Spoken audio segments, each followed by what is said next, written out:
In this video, we'll be talking about Alan Wake 2, as well as touching on aspects from Alan Wake 1 and Control.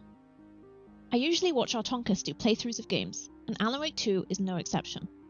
Join the Discord to come chat with us. I made notes of our experience of the game throughout the playthrough, and have collated them into hopefully a tangible review. We'll be looking at gameplay, story, and the connections to other games. We'll look at everything from plot and cinematics to combat and UI design in a 3-part series. I'll also briefly touch on the success of the game in terms of sales.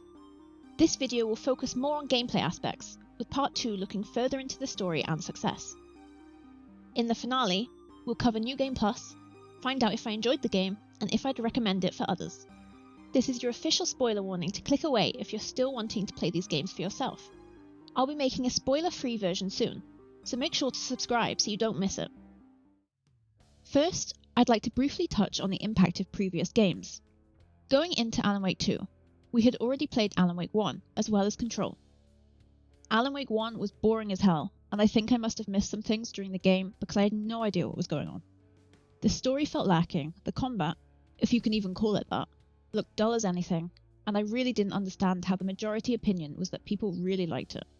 The only good thing to come out of Alan Wake 1 for me was Barry, and that it set up the backstory for Alan Wake 2. Whilst the base game of Control isn't as a direct link to Alan Wake 2, you would definitely miss out on a lot by not playing Control.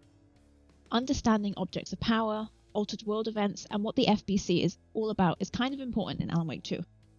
Although they briefly explain some of these things, you don't understand the scale of it without Control, especially leaving out the AWE DLC. This DLC features the same spiral door that ends up in Alan Wake 2, and ends with an altered world event alert from Cauldron Lake in the future. Before starting Alan Wake 2, I knew these two things would be important. Playing these previous games gives you a lot of base knowledge, and if you didn't play them, some of Alan Wake 2's moments wouldn't have had much impact. Here's an example. In the opening scene where you play as Saga and are exploring the woods for the first time, you come across a fence and can't get through.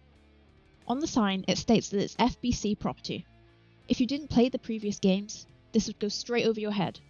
Whereas if you know Control, you can instantly put together that the FBC must have been working out here for some time, and that they only get involved when there's something paranatural going on. We can also link it to the alert we get in Control's DLC, so you start asking questions that link the different games. Other moments like this include the whiteboard in Alan's section, mentioning the red-haired woman and polyhedrons, as well as the Ocean View Hotel having the same name as the motel in Control. All of these little Easter eggs and hints make it feel as if there'll be some kind of resolution with the links to Control, not just with the FBC turning up, but also offering some insight into the theories people have built around the Remedy-connected universe. Whilst playing, I couldn't help but wonder if Jesse would show up, or if we'd figure out if the hiss was actually written into the story by Alan, as well as figuring out if Alan was actually written by Tom Zane, and we were just playing a story inside a story inside a story inside a story inside a story. Alan Wake 1 was originally meant to be open world, but the exploration aspects got scrapped, and the game became a lot more linear. From the trailers, it looked like Alan Wake 2 had tried to develop this idea more, and almost tried to make what they wanted the original game to be. There is also Alan Wake's American Nightmare, but after the pain that was Alan Wake 1, I didn't feel like getting into any more of the franchise before now, so anything relevant from it won't be mentioned. It was Remedy leaning more into the horror genre within the trailers that drew me to Alan Wake 2, as well as it receiving a great reception on launch. I was still skeptical though based on the first game, so put it off. Until now. Let's cover my thoughts on the gameplay aspects of Alan Wake 2. For context, we played the game on hard mode, on the PlayStation 5. Firstly, I think it's safe to say that the game looks amazing. It was built in Unreal Engine 5, and the quality of the graphics really shines through. It's quite remarkable given the budget and size of the studio. All the walking and exploration you end up doing doesn't feel as much of a chore when your surroundings look like this. The character models, the lighting, and scenery all let you become that much more immersed within the story. The shift away from how Alan Wake 1 was presented feels a lot better in Alan Wake 2. It feels more defined as a game, rather than in some wishy-washy limbo where it didn't really know what it wanted to be. Alan Wake 2 has put itself into the survival horror genre, but has defined itself by focusing on its paranatural and detective features. Despite its mechanical flaws, it feels like it knows exactly what it's trying to do. It wanted to make its own space within gaming, rather than being another clone of a game. There's nothing quite like it, and you can definitely see where they've taken aspects of the first game and improved upon them. For example, in Alan Wake 1, you could walk off the main path, but there would never be any benefit. Whereas in the second game, there's a handful of different ways you can be rewarded for your exploration, including resources and lore. It feels as though they achieved with Alan Wake 2 what they wanted to achieve in Alan Wake 1. They just didn't have the budget or skills to accomplish it before. Now, that isn't to say that Alan Wake 2 is perfect, as there's still a lot of places where it can improve. In general though, it's an excellent game.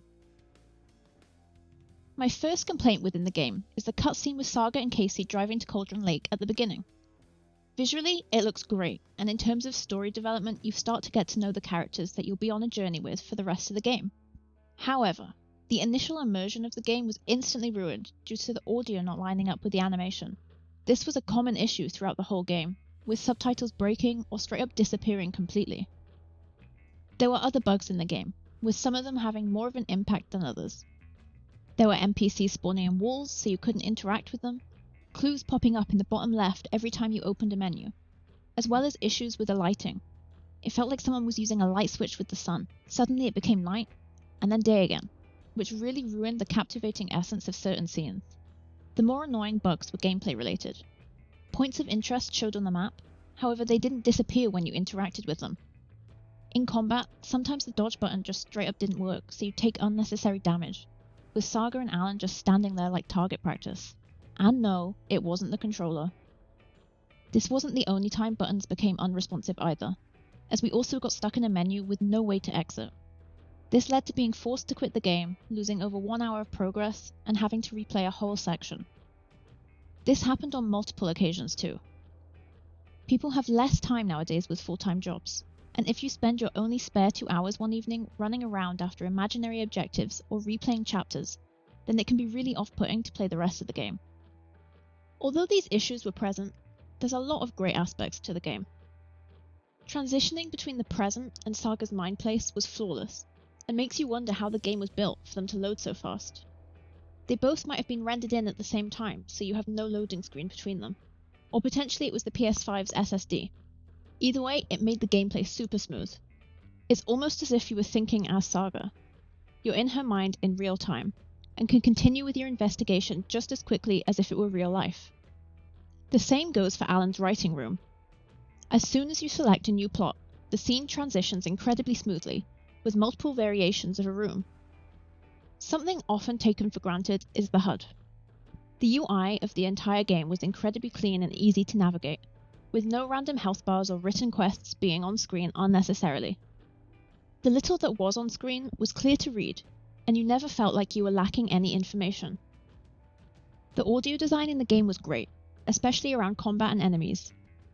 The gun noises were satisfying for both shooting and reloading. The flashlight also had clear audio design, so there was no confusion on when you had broken a Taken's shield of darkness.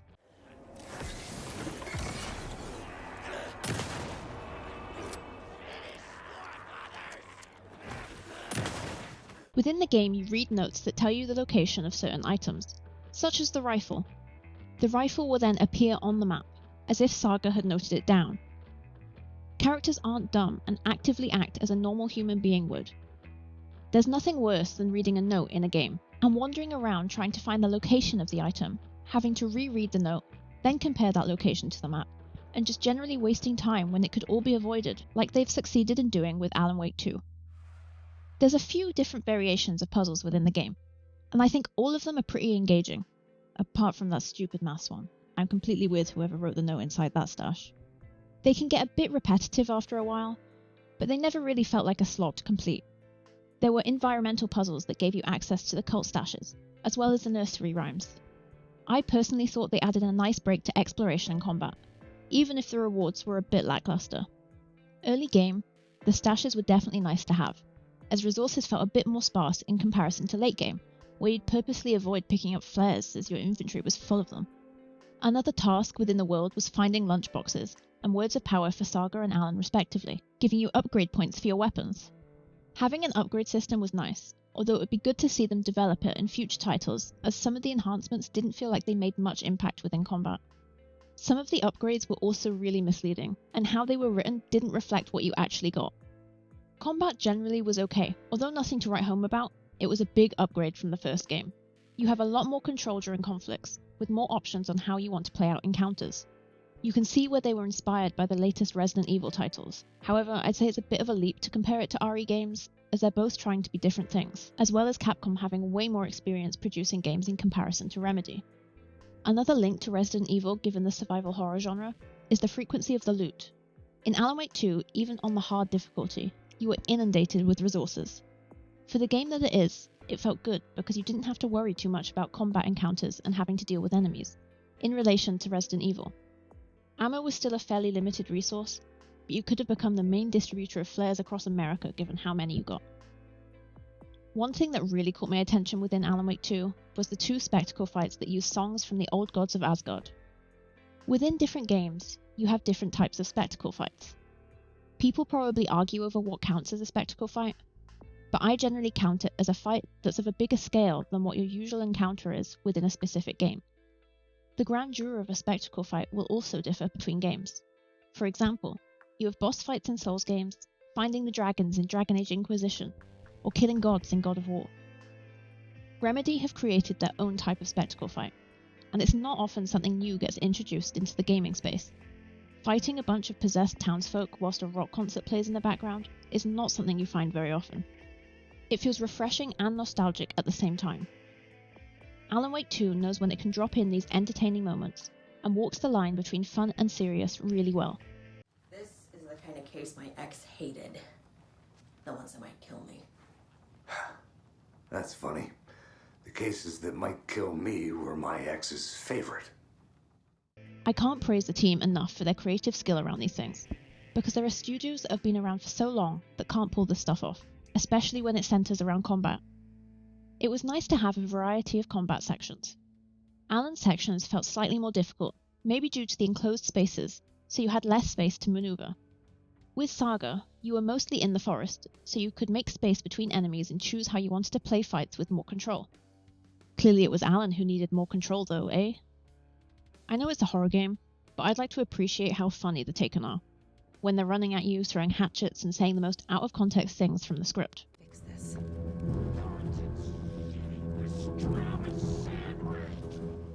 It didn't feel like there was a single bad character. Obviously, some of them had more screen time than others, and some were more likeable than others, but they all served their purpose and played out their roles. All of the voice acting was spot on, and I didn't notice a single time where the NPCs or protagonists were responsible for any pain points throughout the playthrough. I got your instructions. I found every hidden message you left for me. In the radio, in the wind, in the forums on my Alan Wake fan site. What? No, Rose, I haven't been leaving you any messages. Oh, I get it. Yes, Alan, only a crazy person would think you've been leaving them secret messages. Wink. If you're enjoying the video so far, please give it a like and subscribe to my channel so you don't miss out on part 2 and 3. Sometimes it was difficult to know when the game was working properly, or if something was bugged, and this wasn't necessarily just a reflection on Alan Wake 2, but games in general. You have to question a lot whether something is intended or whether it's a bug, and it really makes you lose faith in a lot of game releases. One of these mechanics was related to the darkness shields enemies had. Usually, an enemy would appear and you would use your flashlight to remove its shield, and then finish it off with your weapons. However, sometimes they'd appear without a darkness shield, but would take reduced damage as if they did have the shield. You would have to use your flashlight on enemies that didn't have a shield, and it would still remove the shield. I assumed that the darkness shield was the shadow that covered them, but maybe I'm mistaken. Or maybe it was a bug, or maybe the visual for the shield was something else I didn't see. I don't know. Either way, it was a mechanic that left me feeling confused throughout the playthrough because of its inconsistency. I also didn't realise that it was called a darkness shield until late in the game by looking at the upgrades, but I might have missed it when they covered it early on. The combat was a lot better than Alan Wake 1, but it had its fair share of issues as well.